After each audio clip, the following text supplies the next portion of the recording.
Welcome to the Voice of UK News Updates.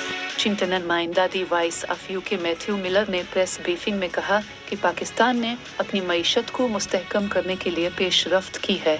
कर्जों के बोझ को संभालने के लिए पाकिस्तान की इशू की हिमायत करते हैं। उन्होंने कहा कि पाकिस्तानी वजीर खजाना IMF और आलमी बैंक के ओहदेदारों से मुलाकातों के लिए वाशिंगटन में हैं। पाकिस्तान की इक्तिसादी कामयाबी के लिए हमारी हिमायत गैर मुतज़लज़ल है। माशी चैलेंजों से निपटने के लिए इक्तिसादी इस्लाहात को तरजीह देने की हौसला अफजाई करते हैं। मैथ्यू मिलर ने कहा कि पाकिस्तान के साथ तकनीकी मुआहदों के साथ तिजारती सरमायाकारी के जरिए राब्ते जारी रखेंगे।